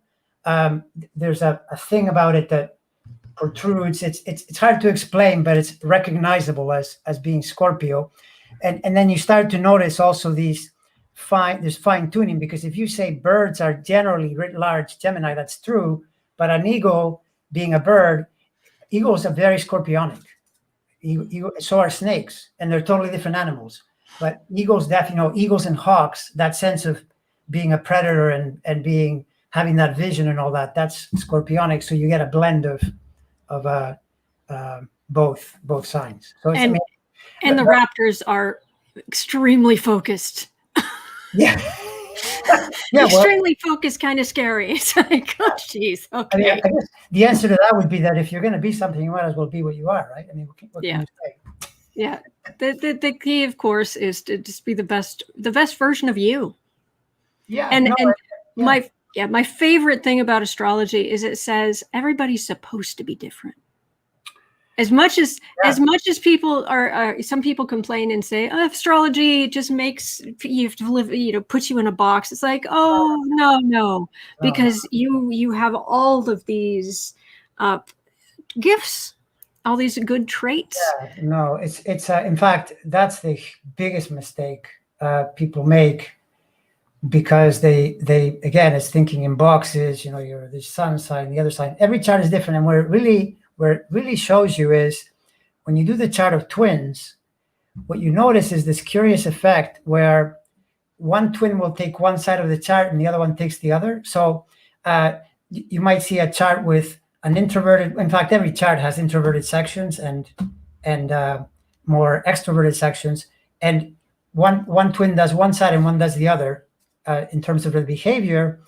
And then you even see things like I came across this one: twins with Saturn challenging Saturn, and one person is just naturally more optimistic because they're probably tapping into their Jupiter, and they use their Saturn to work. They look at life as, just get down, do things. I'm responsible. I'm going to work. And the other person is scared, fearful, more negative, and their fates unfold correspondingly so, which is why it's so important to look at your chart really as a set of potentials that you need to plumb and get them to work for you rather than against you. Because what I've noticed in my own life is my transits now are much easier than they used to be. I used to have with Saturn, it used to be just total hell, because I didn't understand how to manage myself.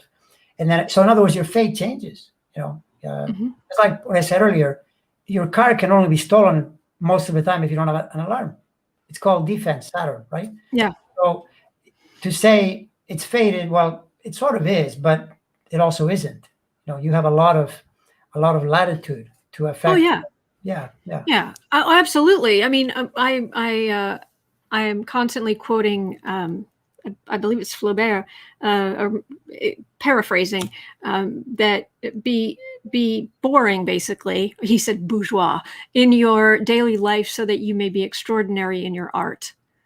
And I have, and on the one hand, it's I just think that's very sensible. On the other hand, I have Saturn on my ascendant, and I've been living with, it's like if I keep my drama level down, and things are just, I clean the bathroom on Fridays, and I do this and I do that, then I have this time and this energy freed up to do all of these things. Well, it took me decades to really learn that, to really internalize it. Right. But it made all the difference. And that, if that isn't Saturn, I don't know. Yeah, no, I mean, it's the thing. And I would say, just from speaking with you today, that your Saturn, my sense is that it's a huge asset.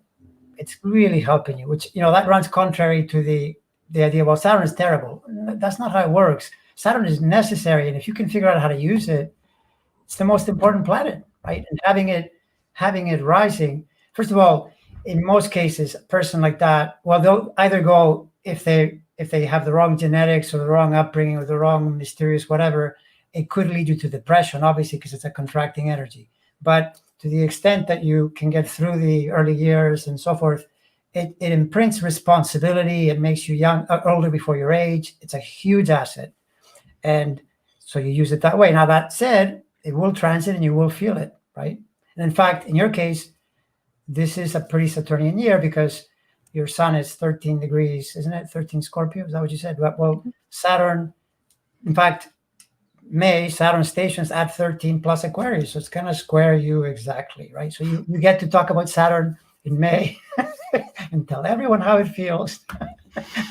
I will make a note. Tell everyone Saturn in May. Matter of fact, the other fine attunement is you then look at the moon And I'm going to put up one of those for Trump now for his Neptune, because it's the same principle. So since Saturn is squaring in May, the moon, whenever it goes through those degrees, will trigger it. So you get it kind of gives Saturn the impulse. So you get a closer up view, so to speak. You really get to feel what it's like to have your sun squared by Saturn with the moon trigger, or whatever else is triggering. But the moon is the most, constant, because it's spinning around and around and it's doing triggers constantly. Are you seeing anything astrological about when we might finally start seeing some indictments of Trump? I know everybody wants to know that. There's like an impatience, my feeling, you said earlier that based on the logic, it could be next year. It's entirely possible that it could be next year. His chart is so besieged. It could also be a lot sooner. I don't worry about stuff like that, because once I know someone is in the box, I just say, well, you're in the box. So sooner or later, it's going to get you.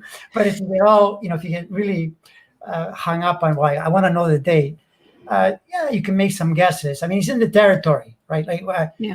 One of my sisters likes to use the expression, Saturn's in the building, which means looking around for something to do. So for Trump, Saturn, Uranus, Neptune, Pluto, Eris, they're all in the building. And so it's like having, 6 oath keepers or whatever they are. They're coming for you, so to speak. So yeah, they're all in Trump Tower.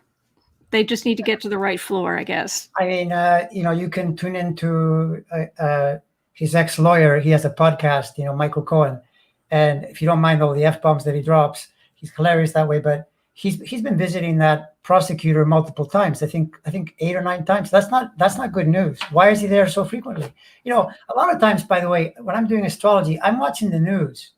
I tune into what's going on. It's important to ground things in the real world. You don't want to project into something that is too unlikely, because it probably won't happen. It means you're probably misreading things. It's this was the key. QAnon astrologers, they were insisting, no, what you're seeing isn't what you're seeing. Biden didn't win the election. It's going to be overturned. And I kept thinking, but that's not possible, even just through common sense. How can that be? Yeah. And it's even worse, I think. It's as bad, if not worse, with Trump supporting tarot readers, which is an oxymoron. Because the whole point of that kind of using tarot is you're putting your energy in that energy field. And if you have the sensitivity to put your energy into that energy field and your skin doesn't crawl, I know. You're not doing this. This is not actually happening here. So yeah. But anyway, it has been 2 hours. Oh my gosh. I have so enjoyed this. Oh my gosh. Thank you so much. Likewise. That was a lot of fun. I mean, anytime I get a chance to talk astrology in the pure sense, because a lot of the time it's translation. People just want to know, just tell me when this is going to end, or tell me, so then, and really, I can't really get into the astro talk. It has to be, mostly English. It's a lot of fun to be able to, put out the ideas draped in the actual symbols. So thank you. Thank you for having me on. That was fun. Absolutely. And please do come back if you can. This would be fantastic. We'll have to, if you're available, please let me know, and we'll have you back on and we'll talk some more. This has been great. I've learned so much. I have notes everywhere here, and I'm going to be looking things up and researching and re-looking at charts based on what you were saying. And you've made a real difference here, certainly for me, and hopefully for some of the others as well. So thank you. Thank you. I look forward to our next talk. That was fun. Absolutely. All right. And everybody here, thank you so much for being here, and so grateful. And thank you. I saw that there was a super chat. Thank you. You guys hang in there. Tomorrow we go back to normal tarot stuff every day of the year. I'm here every day, every weekends, holidays, my birthday, your birthday, Andre's birthday. I'm not sure when when's your birthday? January 15th. I'm a Capricorn. January 15th. I'm here on Andre's birthday too. So anyway, you guys have a great day. Hang in there. And I'll see you tomorrow. Bye, everyone. Bye-bye. All right. And